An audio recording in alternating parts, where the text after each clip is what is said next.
Hello, composers. Today we are talking with author Steven Melin. Now, we've already done one interview on our Make Music Income channel, very popular video about music for games, so you want to take a look at that. But today I wanted to talk to Steven about some of the other stuff that he is doing, his templates for composing and his book about composing. So let's get right to that interview. Grab yourself a nice warm beverage and let's talk to author and composer Steven Melin. So I'm here with Steven Melin, and I want to talk about your composing. We already talked about on Make Music Income, we talked about how you get into game music, but I want to talk to you about just your methods as a composer. One of the things I saw on one of your videos, which I was just loved, was that you don't care for templates. And I am also of that same belief. I'm not a template guy. I have two tracks that come up when I open Logic, an instrument track and an audio track, and they're both blank. Tell me your thoughts about templates for composers.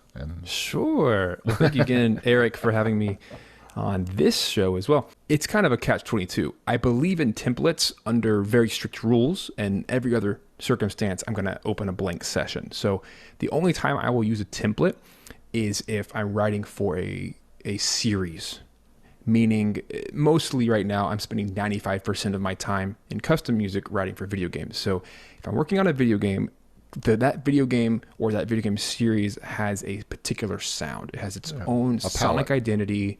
It's a palette of instruments that I've either built or have acquired, sometimes physical, sometimes just software synths, whatever. And it's a palette, right? It's a template that I need to load that to continue writing. Yeah.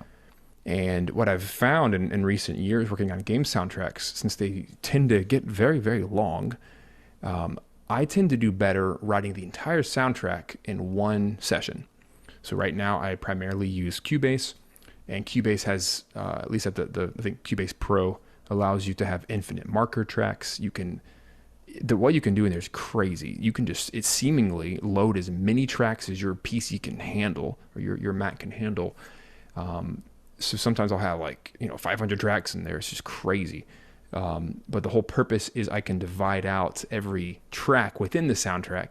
And then if I need to make like a mix change or something, I can just tweak one instrument and it does it for everything. And it's not, I don't have to open up all the individual sessions and all that kind of stuff. So to me, templates have a place, but it's usually when I'm really trying to capture this type of sound that I've already gone through the labor of building.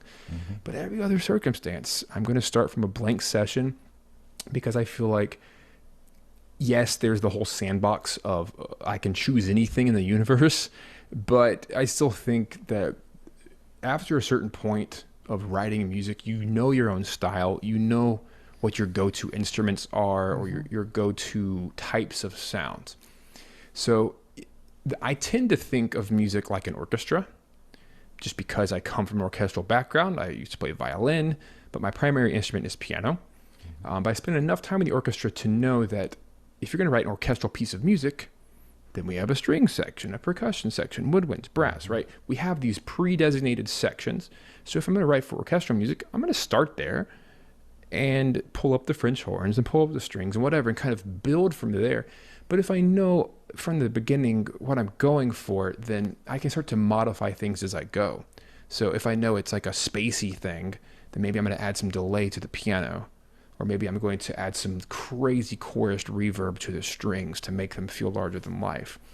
If I know it needs some epic punch, then I might throw in like trailer type sounds like low sub hits and big drums and whatever. So you can just kind of build it as you go. I can see if you are only doing orchestral stuff every day after day, and it would pay to have all your traditional stuff. Sure. It'd pay to have winds, brass, strings, and in the order of the score, all that kind of stuff. Sure. I can understand a template like that.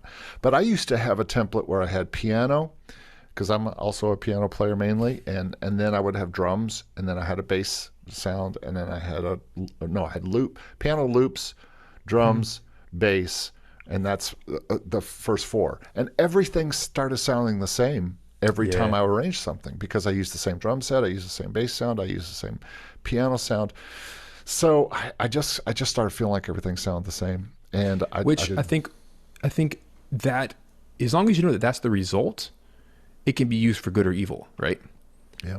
If you understand that a template equals similar results every time, then that can be used for great effect to make sure all of your tracks sound like the same soundtrack. But if you don't want all of your music to sound the same, then absolutely you need to rebuild from scratch every time. Yeah. So let's talk about your book. This is I'm always interested in books for composers, and I love the title, Family First Composer. Let's talk a little bit about that. Tell me where the book came from, and then we'll make sure there's a link below for people to go check it out. Sure. It's kind of ironic that we're talking about this on the composer show, on your composer show, because it's actually a business book. It is, I believe that there are 4 pillars in the music. To be a music composer, there are 4 pillars you have to master. There's music composition, music production, music technology, and music business. Most composers are pretty solid with the first 3, but are really bad at the music business side. They've gone to school, they've learned the basics of harmony and melody and modes and scales and all the things that you'd expect to learn. And they might even have some production experience by learning basic mixing and what plugins to use, what DAW to use, and that kind of stuff. But when it comes to business, they just don't have a clue about how to actually make money doing this and how to find those passive income sources and how to get custom work and develop those relationships with clients over time. So that's what I set out to do. And originally it was mostly from my YouTube show and from blogs from my website, stevenmelin.com. Some of those are still there. And what I did is I, over the last 6-7 years or so, the same 25 questions I've been asked by composers. I'm talking every single day. There's an email, there's a social media comment, there's a DM, there's something where beginning composers or people fresh out of school trying to make a living, they're asking the same questions. And I mean the same questions, different words, same questions. And I got to a point where just out of practicality, I was so tired of answering individual emails and messages that I'm like, okay, let me just write a dang book about this. Let me take these questions and let's just answer them one by one, 25 chapters. Let's put this thing together and have a resource for people whenever they have these questions. Here you go. Here you go. And that's what it's turned into. And it seemed to have been super helpful for people. 90% of my week is family time. And I love that. And I wouldn't trade that for the world. And so I've was kind of forced in a sense to build a career that makes the best possible efficient use of those remaining hours. And what really pumps me up is most people who want to become professional composers have 15 to 20 hours of bonus time in their week on top of their full-time job. If they really want this, if they could spend 2 hours a day. They could make it happen. And they could literally have 2 careers and maybe one can win over the other. And that's something I teach as well, is this progression. Allow yourself 3 to 5 years to make this transition. Don't just be rash and quit your day job and screw your family over and not have any savings. Like there are some ways to reduce the risk, and there are ways to be wise with finances that you can support your family and not be hated at the same time. It's all about time management. Yes, I have added teaching, literally going and teaching here in town to my workload recently. And it's just a matter of saying, okay, well, if I'm going to spend the afternoons teaching, then I'm going to have to do more in the mornings. And I'm going to have to get up maybe a little earlier or whatever. And I switched from being a night person that did everything at night to now being a morning person. But I used to do everything from 10 when my wife went to bed till 2 or 3 in the morning. Oh, wow. And now I've switched to getting up at 7 or earlier and getting to it, and there's time. You're just watching TV, or you are sitting around reading or doing something else. You're spending your off time doing something you could be spending on composing, if that's really, again, like we talked about at the first of our conversations today, was it depends on how bad you want it. If you are this, you will be this. Do you also compose for film? Yes and no. Here's the way I see it. I studied film in school. So I have a master's of composition for the screen. So it was film music, game music, TV music. The writing process is not so different. Writing to picture means you are trying to follow more of a linear style of music. Video game music is typically more loop based. You're trying to write music that is one idea that loops back onto itself. So that's the core difference. But what I've also found is writing for games, there's cutscenes and there are trailers. So it's kind of full circle that doing, even if you do exclusively video games, you have to understand how film works and how linear music works. So I never really escaped it. So I do technically still do it. Yeah. One last question for you here. What is the future of you as a composer? Have you looked into the future? I mean, I know you're so concentrated on what you're doing now and building what you're doing now. Is it just the building and what's the ultimate goal?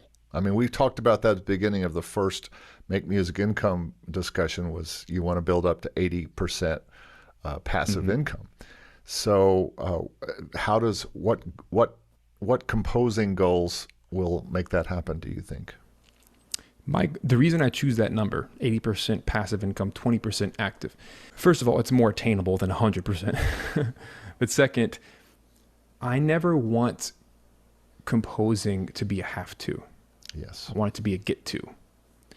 Because the reason I became a composer in the first place, I wasn't always paid for it. I spent 10 years before ever getting paid just writing music for fun. I loved it. And it was a passion project. It was something I did every day after school as a kid until it actually became a career. And that I found that when I write the best music when I'm not, I don't want to even say under pressure, but when I write the best music when I have the freedom to experiment and explore whatever the heck I want to. And I have found that video games in general allow that a whole lot more than the film world. And that's one of the biggest pulls for me is there's not as much red tape. There aren't as many bureaucratic policies in place.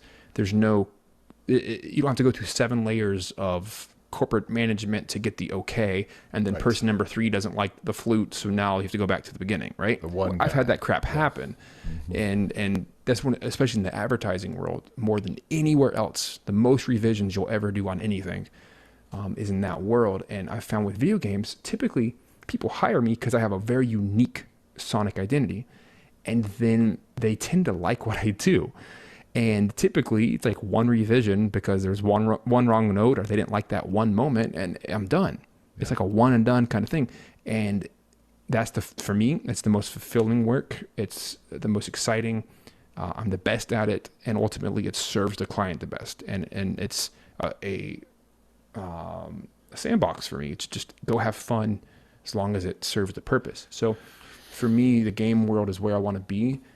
But I never want to be tied down to it where I have to make X $1,000 from this month or else I can't pay my bills. That's no way to live. Yeah, for me, I have found lately, and I can, and you can, we could both write for any brief that someone gives us and write exactly what they want. Yes. And I've been working with Taxi for the past few years, writing for briefs, if nothing else, just to push me to write new music, in some different styles. But I'm in a mode right now where I'm not as interested in that because it's not as freeing. It's way more like work. Yes. And I don't want my producing can be work. Coaching can be work. Any of the things that I do for people, making videos for people or different jobs that I do, that's work. I don't want composing to be work, That's a good way of putting it. I want composing to be heart and soul and freedom. And I think that's exactly what you're talking about. Well, Steve, I know we're up against it now. So I just want to say thank you so much for all your stuff. We may have to talk again in the future because I'm sure things are going to change on your end, my end, everybody's end. And so it'd be good to stay channel friends. And I want to extend an invitation, something that I started doing about 1.5 years ago, which has become the most fun thing on earth that I do.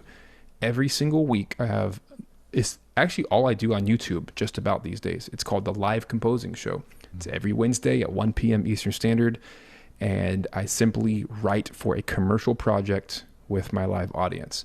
And what used to be 5 people hanging out in the live chat has now turned into 300, 400, 500 Wow, and beyond. crazy. Every single week, people showing up, and it is so much fun. For me, I found that that's the most sustainable way that I could find to be consistent with content, but also invite people into my world that's not behind a closed door.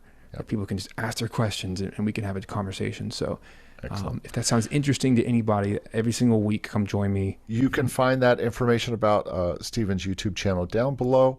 Go check that out and be part of those things. And Steven, again, thanks so much for your time. This is going to blow a lot of people's minds, and I'm sure people, composers and people on my other channel are going to be super glad to know all this information. So. I hope you enjoyed that interview with Steven Melin. Join us next time as we talk about another way to compose on Hello Composers.